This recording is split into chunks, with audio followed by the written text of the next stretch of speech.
Hello friends, welcome back to lecture series on object-oriented programming and data structure, BCA third same का subject. Friends, hope आपने इससे पहले की inheritance, simple inheritance, multiple inheritance की videos देख ली हैं। अगर आपको वो कॉन्सेप्ट्स आ गए हैं तो आपके लिए मल्टी लेवल इनहेरिटेंस बहुत ईजी हो जाने वाला है, right? Now what is multiple inheritance? तो आप एकदम सिंपल वर्ड्स में याद रखो कि कोई भी नया क्लास जो पहले से डिराइव क्लास से क्रिएट होता है वो मल्टी लेवल इनहेरिटेंस क्रिएट करता है, यानी चेन ऑफ इनहेरिटेंस फॉर्म करता है। देखो आप उसके डेफिनेशंस, ओके, डेफिनेशंस पे जाने से पहले एक बार रिकॉल कर लेते हैं। There are 5 types of inheritance. Simple inheritance, multiple inheritance, इसके पहले के वीडियोस में पढ़ चुके हैं हम। आज हम बात कर रहे हैं मल्टी लेवल इनहेरिटेंस पे। अगले 2 सेशंस होंगे हायरार्चिकल और हाइब्रिड पे। मल्टी लेवल इनहेरिटेंस बेसिकली एक टाइप ऑफ इनहेरिटेंस है जिसमें where a class is derive from another derive class, यानी जो क्लास बन रही है वो किसी डिराइव क्लास से बन रही है, जिसकी वजह से आप बोल सकते हो चेन ऑफ इनहेरिटेंस फॉर्म होती है। Multi level inheritance is a process of deriving a class from another derive class, forming a chain of inheritance where our base class acts as a parent for one class. हमारा जो base class है वो parent बनता है किसी एक class का, और जो डिराइव क्लास है वो एक्ट करता है as a parent for another class. Definition से ज्यादा आपके लिए आसान होगा अगर आप ये डायग्राम देख लो। अगर आपको ये डायग्राम याद रह जाए तो आपके लिए मल्टी लेवल इनहेरिटेंस बिल्ड करना बहुत आसान हो जाएगा। अगर आप ध्यान से देखोगे तो यहां पे क्लास ए को हमने बेस क्लास माना है, then B is a class that is derived from class of A.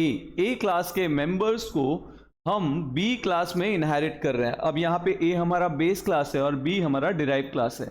जब आप C क्लास जनरेट करोगे, right, that is third class जो जनरेट हो रही है, again it is derive from class B, right? Class B तो पहले से डिराइव क्लास है, तो क्लास B को जब आप डिराइव करा रहे हो तो आप एक नई क्लास बना रहे हो डिराइव क्लास के लिए, जिसके लिए B एक पेरेंट क्लास बन रहा है जो ऑलरेडी चाइल्ड है किसका? A क्लास का। अगर इससे सिंपल टर्म्स में रियल लाइफ स्टोरी में याद रखना है तो सिर्फ इतना याद रख लो, grandfather, father and child. Grandfather की प्रॉपर्टीज, बिहेवियर्स को उसके चाइल्ड दैट इज आपके फादर में देखा जा सकता है, और चाइल्ड के अंदर ग्रैंडफादर, फादर की प्रॉपर्टीज इनहेरिट होके आएगी, right? This is the complete concept to understand और to explain multi level inheritance. Hierarchical order आप देखो तो grandfather, father and then child, ये 3 लेवल्स हैं हमारे पास मल्टी लेवल इनहेरिटेंस समझने के लिए। आप इसका सिंटेक्स भी देख सकते हो, राइट? सिंटेक्स अगर आप ध्यान से देखोगे तो हमने एक बेस क्लास डिक्लेयर की है, दैट इज क्लास बेस, और उस बेस क्लास को हमने इनहेरिट किया है डिराइव 1 नाम की क्लास के अंदर। कैसे किया है? Class derive 1 access specifier base, और फिर जो हमारा डिराइव 1 नाम का क्लास है वो डिराइव 2 में इनहेरिट हो रहा है, राइट? तो आप यहाँ पे देख सकते हो कि डिराइव 1 जो है एक डिराइव क्लास है, बट वो अगेन इनहेरिट हो रहा है किसमें? डिराइव 2 के अंदर। तो एक डिराइव 2 नाम का क्लास हम जनरेट कर रहे हैं या क्रिएट कर रहे हैं यूजिंग डिराइव क्लास। अब इसे याद रखने के लिए आप की पॉइंट्स भी माइंड में रख सकते हो। Multi level inheritance supports incremental class building, it helps implement abstraction and reusability, और कंस्ट्रक्टर्स। अब इसके अंदर कंस्ट्रक्टर कॉलिंग ऑर्डर कैसे रहेगा? तो बहुत सिंपल है। अगर आप डिराइव क्लास का ऑब्जेक्ट बनाते हो, दैट इज डिराइव 2 क्लास का, तो वो पहले derived class 2 that is derive 2 class का ऑब्जेक्ट उसके कंस्ट्रक्टर को कॉल करेगा, बट वो एग्जीक्यूट नहीं करेगा, वो डिराइव 1 के कंस्ट्रक्टर को कॉल करेगा, और डिराइव 1 का कंस्ट्रक्टर बेस क्लास को कॉल करेगा। बेस क्लास का कंस्ट्रक्टर अपनी एग्जीक्यूशन कंप्लीट करेगा, फिर डिराइव 1 कंप्लीट करेगा, फिर डिराइव 2 अपनी एग्जीक्यूशन कंप्लीट करेगा। याद रहेगा आपको? नाउ बेनिफिट्स क्या हैं? तो promote code reuse across multiple levels पे आप कोड को रीयूज कर सकते हो। Second, easier to manage hierarchical relationship. तो आप जो भी ग्रैंडफादर यानी बेस क्लास में चेंजेस लाओगे उसका इंपैक्ट डिराइव 1, डिराइव 2 दोनों पे देखने को मिल जाएगा, right? Simplifies the complex system into structured class layer. Structure proper generate हो जाता है तो आपके लिए अंडरस्टैंडिंग चीज़ों की आसान हो जाती है। लिमिटेशन क्या है? कॉम्प्लेक्सिटी बढ़ जाती है, डिबगिंग और मेंटेनेंस डिफिकल्ट है, नेम कॉन्फ्लिक्ट्स अराइज हो सकते हैं। सोचो ग्रैंड पेरेंट में भी, ग्रैंड क्लास दैट इज और बेस क्लास में भी ए नाम का वेरिएबल हो और सेम नाम का वेरिएबल अगर बी क्लास में भी that is derive one class में भी बन जाए तो प्रॉब्लम आई ना। इसी तरह से कंस्ट्रक्टर डिस्ट्रक्टर के ऑर्डर्स को लेके काफी बार काफी लोगों के बीच में कंफ्यूजन हो जाती है, बट इन आवर केस ये कंफ्यूजन ना हो इसलिए हम इसको प्रैक्टिकली करेंगे तब और डिटेल में समझेंगे, राइट। कंस्ट्रक्टर इन मल्टी लेवल इनहेरिटेंस, फ्रेंड्स ये मैं ऑलरेडी डिस्कस कर चुका हूं, बट स्टिल एक बार आप इस पैराग्राफ को रीड कर लो तो आपके लिए चीजें आसान हो जाएंगी। क्या कहा है क्लास में? When a class are arrange in a multi levels of inheritance, example A B and C, the constructor of each class are called in order of inheritance. यानी सबसे पहले सी क्लास का कंस्ट्रक्टर कॉल होगा, फिर B का call होगा, फिर ए का कॉल होगा। एग्जीक्यूशन पहले ए की होगी, फिर बी की होगी, फिर सी की होगी, no matter which class object is created. देखो सी क्लास का ऑब्जेक्ट बनाओगे तो ये दोनों ही कंस्ट्रक्टर्स कॉल होंगे। अगर आप बी क्लास के कंस्ट्रक्टर को बनाओगे तो बी क्लास का ऑब्जेक्ट क्रिएट होगा तो वो सिर्फ बी क्लास के कंस्ट्रक्टर और ए क्लास के कंस्ट्रक्टर को कॉल करेगा, वो सी क्लास के कंस्ट्रक्टर को कॉल नहीं करेगा। ये ध्यान में रखना है। डिस्ट्रक्टर रिवर्स ऑर्डर में एग्जीक्यूट होता है, ये हम सबको पता है, right. That is destruction happens in reverse order of the constructor. पहले डिराइव 2 का डिस्ट्रक्टर कॉल हो जाएगा, फिर डिराइव 1 का, और फिर आपके बेस क्लास का डिस्ट्रक्टर कॉल होगा, राइट। चलो आगे बढ़ने से पहले हम इसके थोड़े हैंड्स ऑन ट्राई करते हैं, और जिसके लिए हम टर्बो सी के पास जाएंगे।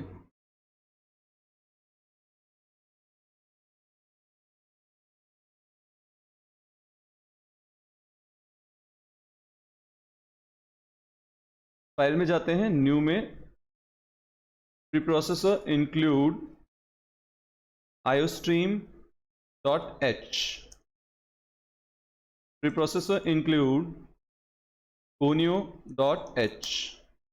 नाउ हम ज़्यादा डिफिकल्टी नहीं लेना चाहते, इसलिए एकदम सिंपल सा जो एग्जांपल हमने देखा था, यानी जो बेस क्लास और डिराइव क्लास के अंदर क्लास ए बी सी देखा था, उसी को यूज़ करते हुए हम सिंपल लॉजिक क्रिएट करते हैं। दैट इज हमने एक क्लास ए, क्लास बी और एक क्लास सी डिक्लेयर कर लिया।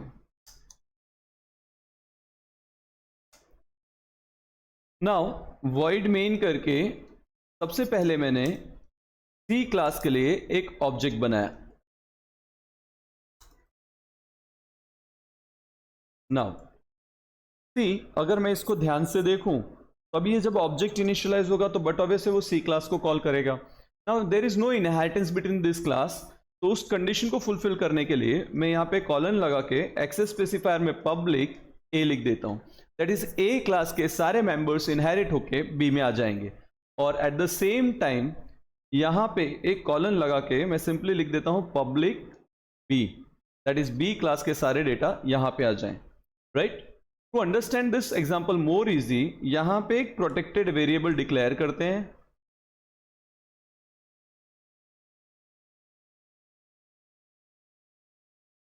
इंटीजर ए, क्लास ए के अंदर एक सिंपल ए नाम का वेरिएबल बना दिया। क्लास बी में जाते हैं, यहां पे भी प्रोटेक्टेड टाइप का वेरिएबल ले लेते हैं और यहां पे इंटीजर बी डिक्लेयर करते हैं। डन। क्लास सी में जाने के बाद यहां तो हम सीधे सीधे एक इंटीजर सी नाम का वेरिएबल डिक्लेयर कर देते हैं, और यहीं पे हम गेट डेटा नाम का फंक्शन बनाते हैं। That is void get underscore data, और इस गेट डेटा के अंदर cout एंटर वैल्यू फॉर ए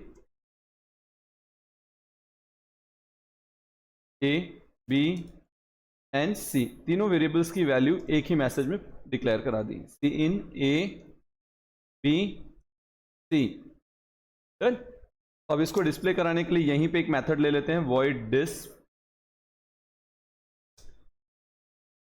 और डिस्प्ले के अंदर सिंपली हम मैसेज पास कर देते हैं cout end l a end l b, c, तो तीनों वैल्यूज डिस्प्ले करा लिए। अब हम चलते हैं सीधे सीधे अपने ऑब्जेक्ट के पास और उसको कहते हैं, कॉल करो किसको, C dot get underscore data, C dot this. But वैसे अगर मुझे प्रीवियस आउटपुट नहीं चाहिए तो मुझे यहाँ यूज करना पड़ेगा CLR/SCR, और इसके बॉटम में यहाँ पे गेट CH, ये ताकि आउटपुट स्क्रीन होल्ड कर सकें, राइट। पैरेलली यहाँ पे एक आउटपुट विंडो रखते हैं ताकि आप लाइन बाय लाइन कंपाइलेशन यानी डिबगिंग को समझ सकें।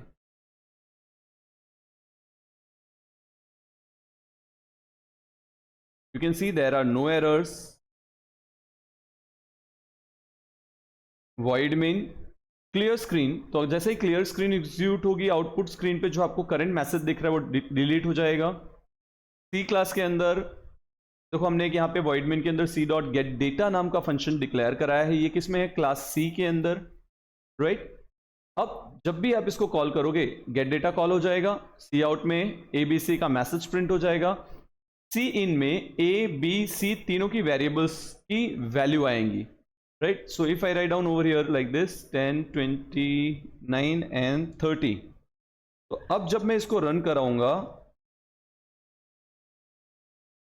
सी डॉट डिस्प्ले, तो डिस्प्ले मेथड कॉल होगा और ABC की वैल्यू दे देगा। But wait a minute friends, ये तो इसलिए हुआ बिकॉज आपने इन क्लासेस को इनहेरिट कर रखा था। अब थोड़ी देर के लिए यहां से A to B का जो कनेक्शन था वो हटा देते हैं। तो ऐसे केस में देखो मुझे एक एरर देखने को मिलेगी। What would be that error? बोल रहा है अनडिफाइंड सिंबल ए नाम का जो सिंबल आप एक्सेस कर रहे हो वो अवेलेबल नहीं है या अनडिफाइंड है।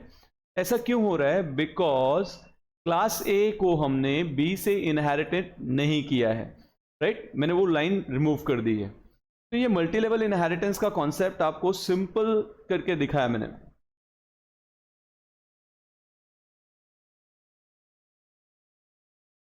क्लियर हुआ? तो इससे मुझे पता चलता है कि A क्लास का जो भी मेंबर है वो B में एक्सेसिबल है और B का मेंबर C में, तो इनडायरेक्टली A का मेंबर भी B में प्रेजेंट था इसलिए वो C में डायरेक्ट एक्सेसिबल है। अब हम बात करते हैं कंस्ट्रक्टर्स की। अगर सपोज करो मैं यहाँ पे कंस्ट्रक्टर डिक्लेयर कर दूं, अब हम सबको पता है कि कंस्ट्रक्टर हमेशा पब्लिक होना चाहिए। अगर किसी के माइंड में ऐसा क्यों ये क्वेश्चन आ रहा है कि why should we declare constructors public only, तो उसे मेरा सजेशन रहेगा कि वो आगे जो वीडियो लेक्चर सीरीज में सेकंड, थर्ड, फोर्थ लेक्चर्स हैं उनको जाके एक बार क्रॉस चेक कर ले।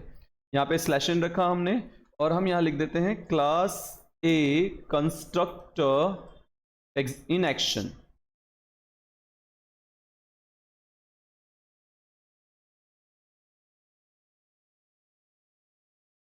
राइट। सिमिलरली अब यही लाइंस मुझे बार बार लिखनी है तो मैं इसे कॉपी कर लेता हूं। क्लास A में A कैपिटल कर लेते हैं,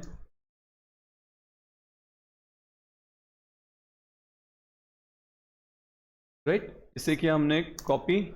अब इसी को हम यहां पे भी डिक्लेयर कर लेते हैं, ऑल्टरिंग पेस्ट, क्लास का नाम चेंज कर देते हैं B, तो ही कंस्ट्रक्टर वर्क करेगा।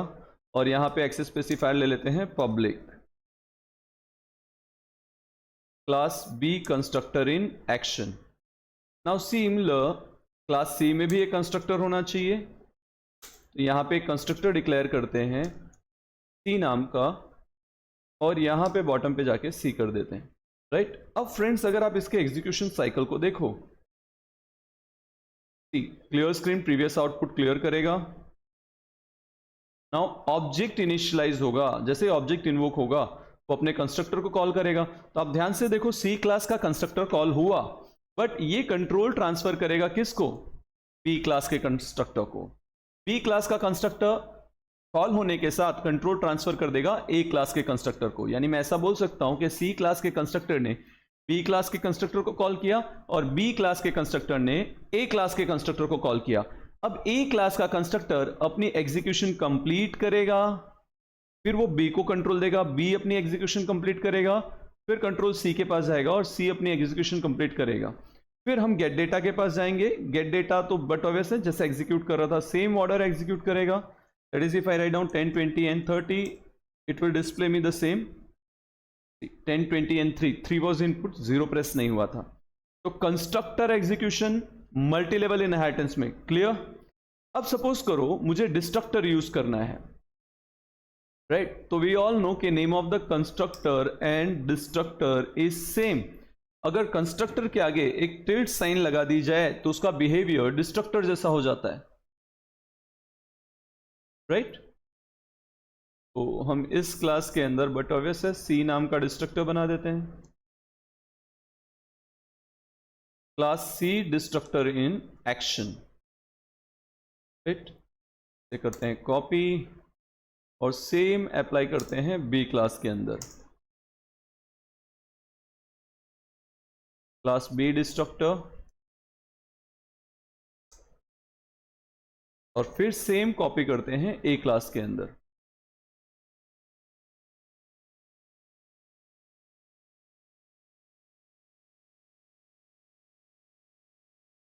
अब लॉजिक ये है कि जब ये ऑब्जेक्ट डिस्ट्रॉय होगा तो मुझे देखने को मिलेगा, तो इसलिए हम एक काम करते हैं, टेम्पररी यहां पे एक ऑब्जेक्ट बनाते हैं, राइट, सी एक्स नाम का. अब क्योंकि ये स्कोप जैसे ही कर्ली ब्रैकेट जैसे ही खत्म होंगे एक्स नाम का ऑब्जेक्ट डिस्ट्रॉय हो जाएगा, राइट. तो अब याद रखना फ्रेंड्स, अब कंस्ट्रक्टर 2 बार कॉल होंगे. तो अगर मैं इसे एग्जीक्यूट करता हूं तो अगेन आपकी अंडरस्टैंडिंग बेटर हो, इसलिए हम लाइन बाय लाइन ही जाएंगे. मेन में गए, क्लियर स्क्रीन, प्रीवियस जो भी आउटपुट है उसको रिमूव कर देगा. यहां पे कंस्ट्रक्टर कॉल होगा, कौन सा, तीनों कंस्ट्रक्टर्स आ गए. कैसे एग्जीक्यूट हुआ आपको समझ में आया है, राइट. गेट डेटा में जाते हैं. गेट डेटा में मुझे वैल्यूज इनपुट करनी है 10, 20 एंड 30. सी डॉट डिस्प्ले मेरे लिए वो वैल्यूज डिस्प्ले करा देगा, राइट. नाउ अब अगर आप ध्यान से देखो तो सी ऑफ एक्स, ये x नाम का एक ऑब्जेक्ट इनिशियलाइज हो रहा है, किस क्लास के लिए, c क्लास के लिए. तो बट ऑब्वियस है कंस्ट्रक्टर ये भी सेम वे कॉल करेगा. इसने c के कंस्ट्रक्टर को कॉल किया, कंट्रोल ट्रांसफर हुआ किसके पास, c के डिस्ट्रक्टर के पास. देन आप देख सकते हो b का डिस्ट्रक्टर, a का डिस्ट्रक्टर कॉल हुआ. चेक करो आउटपुट, a क्लास का कंस्ट्रक्टर, b का कंस्ट्रक्टर, c का कंस्ट्रक्टर, डिस्ट्रक्टर एग्जीक्यूट होते हुए सी का डिस्ट्रक्टर, बी का डिस्ट्रक्टर, ए का डिस्ट्रक्टर. एंड एंटर प्रेस करने के बाद वापस ऑल्टर F5 करोगे आप तो आपको सेम मैसेज वापस देखने को मिलेगा. अब डिस्ट्रक्टर एग्जीक्यूशन एक बार फिर से समझने के लिए हम इसको लाइन बाय लाइन वापस रिकॉल करते हैं. Clear screen, previous output remove हो गया. सी क्लास का ऑब्जेक्ट सी, ये किसको कॉल करेगा, कंस्ट्रक्टर को. कौन सी कंस्ट्रक्टर को, सी क्लास के. तो यहां से स्किप करके एक लाइन ऊपर जाएंगे, दैट इज बी क्लास का कंस्ट्रक्टर कॉल हुआ. ये वापस कॉल करेगा ए क्लास के कंस्ट्रक्टर को, तो ए क्लास का कंस्ट्रक्टर एग्जीक्यूशन आया पिक्चर में, राइट. कंट्रोल ट्रांसफर हुआ बी क्लास के कंस्ट्रक्टर को, उसकी एग्जीक्यूशन, सी क्लास के कंस्ट्रक्टर को, उसकी एग्जीक्यूशन. तो कंस्ट्रक्टर कैसे एग्जीक्यूट हुआ, A B and C. Now if I go in reverse order, that is second call किसका होगा, तो बट ऑब्वियस है सेकंड में C dot get data call कराएंगे जिसमें ए बी सी की वैल्यू इनपुट हो जाएगी 10, 29, 30. सी डॉट डिस्प्ले कॉल कराएंगे तो मुझे ये वैल्यूज मिल जाएंगी. अब यहां पे ध्यान से देखो, सी ऑफ एक्स वापस से कंस्ट्रक्टर इनिशियलाइज पहले करेगा. चेक करो, कॉल हो गए ए B C.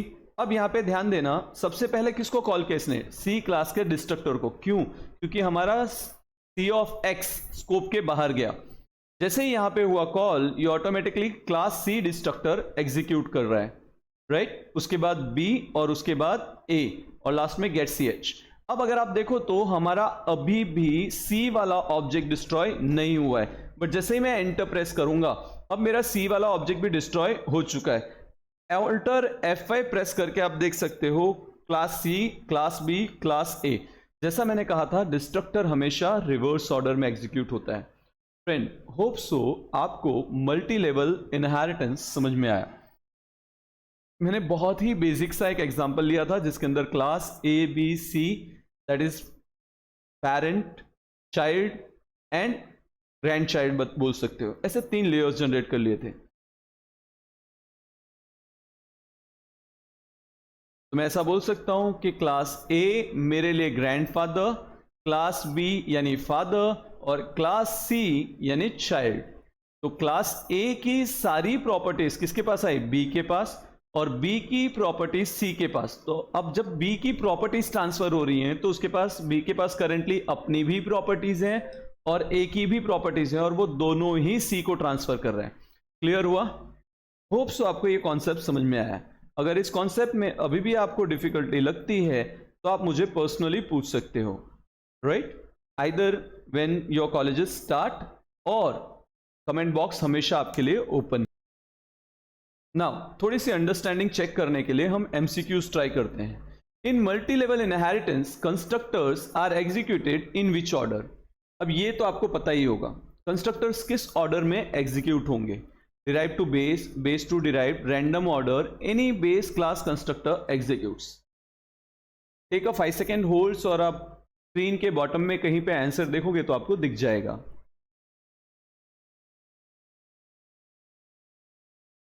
Second question, in multi-level inheritance, destructors are executed in which order? Destructors किस ऑर्डर में एग्जीक्यूट होते हैं?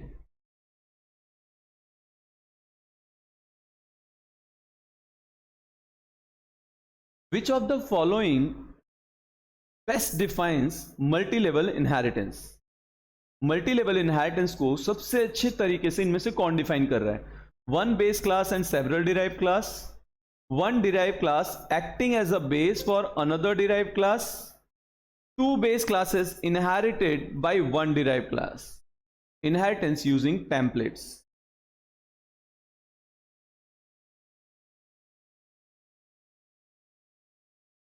What is the major limitation of multi-level inheritance? Multi-level inheritance की limitation क्या है? Increases speed of program, reduces dependency between classes, increases code complexity and maintenance difficulty, makes debugging easy.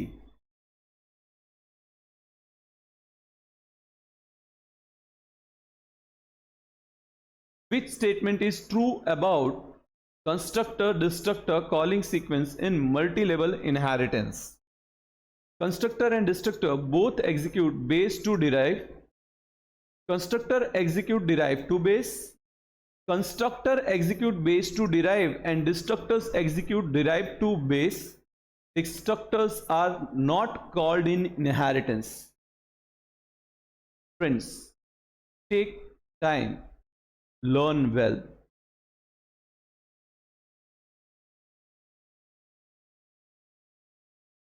Thanks a lot, friends. Hope so आप इस learning journey को enjoy कर रहे हो और ये आपकी नॉलेज को एनहांस कर रहा है। If yes, then definitely watch the videos, and if you find any difficulties you may put it in comments और डायरेक्टली टू मी। आज के सेशन को एंड करने के लिए एक सिंपल सा thought, you do not find the happy life. मैंने बहुत लोगों को कंप्लेन करते सुनना है कि मेरी लाइफ हैप्पी नहीं है। Friends, you do not find the happy life, you make it, right? Keep learning, friends. Thanks a lot. Thank you so much.